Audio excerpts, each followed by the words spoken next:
Hey everybody, Scout Crafty here again, Mosh Monday. Hope you had a great holiday weekend. We got a couple things to talk about today. We're finishing up on the Holtzer Cabot pull box, the vintage one. Came out very nice. We're going to experiment with that. We're not going to go into it full detail because I do plan on making a board with a bell. I'm looking for that now, but I did finish it up. We also have a tool review and a couple things to talk about, so let's get right to it. Okay, for those just tuning in, on part one, I purchased this Holtzer Cabot beautiful fire pull box. I purchased it at a flea market. I paid $35 for it. It was in rough shape, but these things do go for a little bit more money. But I wanted to do a restoration, and let me show you what the inside looks like. Now, here's what I was telling you. Here's that clockwork mechanism. How interesting is this? First of all, let's take a look at what happens here. Now, there are 4 leads here. Probably a low current, direct current would come in. And when this is activated, it would close the switch, which would put the current here. And then, remember I said this box was 42. This little cog here will push this over here until it says 42. And I'll show you when we pull the handle down. I'll do it from the back here.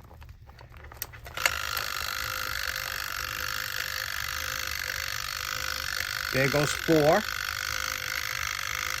and there goes 2. And it will keep saying 42 as long as the wind. That's just absolutely amazing, isn't it? Simple and works. Now in part one, I stripped down the entire unit, went through all the components, repainted, primed and repainted everything. And you know my favorite part. Remember what it looked like before we started. And we're calling this project done. You can see here, we're pretty happy with the way this came out. Everything is back to specs now. I just mounted it temporarily on this board. I'm only going to go through a quick. This is the Holtzer Cabot fire pull box. Now, typically these would be mounted, let's say in a warehouse or something like that. Each one had an individual code. These are called coded pull boxes. Now, this one's code is 42. Now, what would happen if there was a fire and somebody activated this alarm? It would send a signal 42 down to the dispatch office. They would know exactly where the fire is, and they'd be able to send the appropriate people to the area. So that's why they are called coded pull boxes. Now, how this works is, you see it says break glass, strike with hand. I have a piece of plexiglass in there, but if I was to slam it, it would break the plexiglass and this would pop open. I also could use a key. I made this little key here. Another reason to have a lathe. You see it's a triangle key. And if we put the key in here like this, okay, and we give it a turn, it'll pop open. Here, you can see it pop open. Now it's got a spring on there. It'll spring open. There's the spring. And it has a pull lever. Now, what you do is you pull the lever down, that activates the cogs. And if you look over here, you can see the back here. That is where the plexiglass is held in here. Let me show you, demonstrate how this works. I'm going to pull the lever down. I have it hooked up to a Morse code oscillator.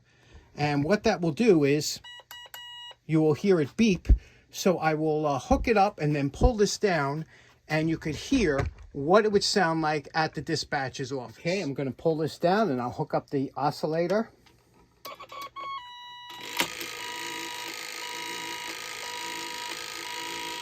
There goes 4. There goes 2. There goes 4. There goes 2. Now, if you hear that secondary beep, that's because there's a secondary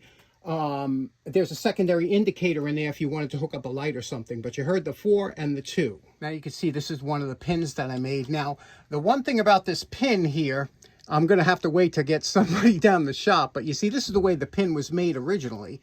And that is, it's a solid pin. And it had a hole drilled in the bottom. And you would flare that out. So what I'm going to need is somebody to hold a hammer on this side while I hit the pin punch over here and flare it out. And that will lock that pin in. The other pin I was able to lock in by myself. I got this spring pre-wound, and you can see the hinges, how that works. Now, I know I can't leave anything unsaid, and sometimes I do. I take it for granted, but I know a lot of you are going to wonder, what is this piece of equipment here? This is called a Morse code oscillator, and it's what it is. It's a Morse code key that is hooked up to an oscillator, which will make a beeping sound, and it's made to not only practice, but you can send Morse code if you hook this up to a transmitter. But basically all it is a beeping, so when you push down on this, it'll give you either dots or das or dits, you know, and that's what Morse code is sent with. It's either dots or dashes, and a dot sounds like this, and a dash is 3 times as long, sounds like this.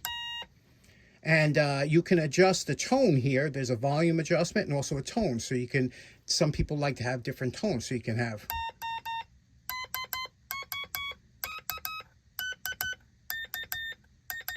so you can have the tone that you like, that's comfortable for your ear. This is what I learned Morse code on. I have a nice presentation I want to do on Morse code. If you're interested, I have a nice collection of Morse code keys, but this one here is the one I learned on them, and I've used it, and all my scouts learned on this. But if you wanted to send with a code, this is called a straight key, because it's a straight setup here, and if you want to send, like A sounds like this. That's would be A. If you want to send B, it sounds like this. That's dash and 3 dots. So when you want to send to somebody, if you want to send if I go on the air and I wanted to talk to somebody, I would send 2 letters, CQ. And when you send CQ, it's like saying seek you. I'm seeking you. And that's where it came from. And they have all kinds of abbreviations. And this is what CQ sounds like.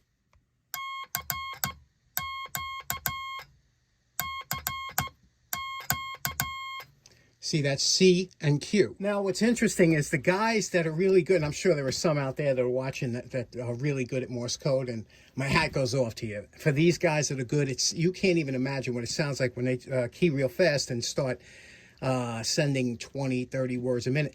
But with the differences between a straight key and an electronic key is really interesting, because every time I want to send a dit, I got to push this down once. So if I wanted to send H, I got to do this 4 times. That's H. Now, if I wanted to send T, that's 1 da, I just got to send like that. Whereas with an electronic keyer, what's really interesting, and this is why all the guys that do a lot of heavy-duty Morse code use this, is it's electronically controlled. Now, you can see what this looks like here. You can adjust your volume, same thing, your tone, and you can adjust the speed, and I'll show you what that means. Now I'm going to turn this on. Now, when I push on the left key, that sends all dits. So if I wanted to send H, that's all I have to do, 1 touch. You see what I mean? Now, I could send it for how fast or slow I send, and I'll show you that in a minute, but you remember we were talking about CQ when I sent that before. If I want to send it with this, all I go is... How easy is that? You know what I mean? Compared to, you know, doing it with the straight key. So this is really cool. And I'll tell you, if you've ever seen somebody, if you know an old timer that was in the military or something, and they used to send, oh, it's just such a sweet thing to watch. And, you know, Morse code is pretty much obsolete now in the services and things like that, but it's still used in the ham radio bands, and really interesting. So here's what I was talking about. This is sent for my kind of speed here, but if you want to slow it down, listen to this. So if I want to send H, you see what I'm saying, at a slower speed. And if I want to send CQ, see what I mean? It's like a slower speed. So you can send, or for the guys that are real good, this is what it sounds like. That's H. Can you imagine that? And these guys go, it's insane. So if you're, let me know in the comments if you're a fast CQ sender or a Morse code sender, or if you did it in the service. But really interesting stuff, isn't it? The scouts used to love it, and if you're interested, I'll tell you all about it. I have a nice collection of keys and all kinds of interesting things that we used to do with the scouts. Okay, next up, I was in Home Depot, and you know me, I don't usually buy tools and stop buying tools. However, I do a lot of wire stripping. I'm going to be getting the Terry's more. I needed you know how you justify buying something? Well, I'm looking at this, and it was just like $17, and I said, wow, this looks like a nice wire stripper. Currently, I use the channel lock. This one here And although it served me well, it just never, it never felt right. It never felt heavy duty enough, you know, or it worked. It's fine. But this thing is like, this thing looks like a serious wire strip. I don't know. The only way to find out is to buy it and try it. So let's cut it open and see what we got. Okay, so here we go. First of all, they give you, it says it's a 6-in-1.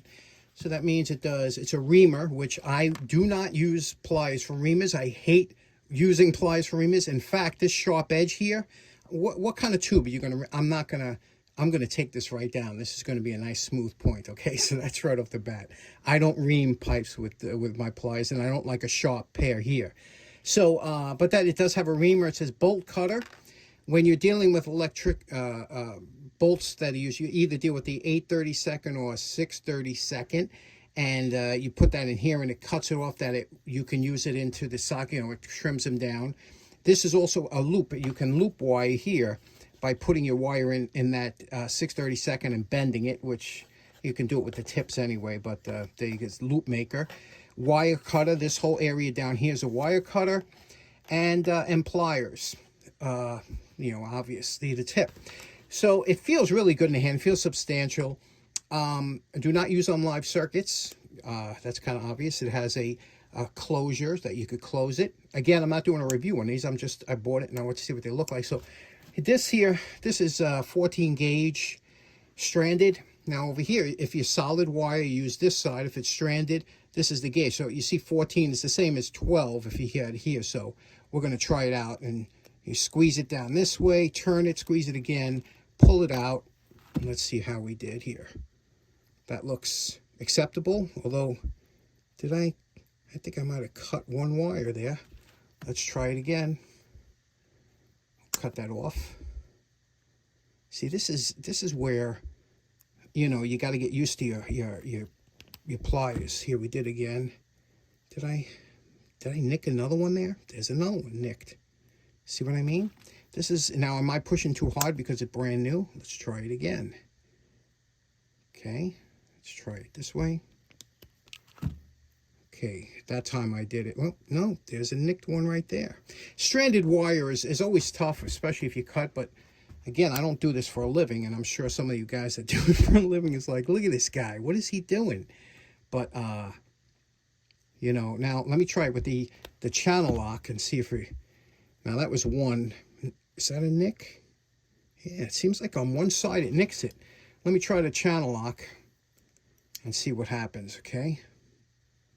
Here we go. Now, once you know it, of course, the channel lock works. Works better. You see what I mean? This is what I'm saying. So, anyway, there we go. For me, this one, it just doesn't work as well as the channel. Or maybe I'm used to the channel. I don't know. What's your thoughts out there, especially the guys that work with wire? What's your thoughts? Okay, in closing, I want to keep it a little bit short today because we are in a holiday week, and I hope you're enjoying it. Thanks so much for tuning in. Take care now. See you again on Wednesday. Bye-bye.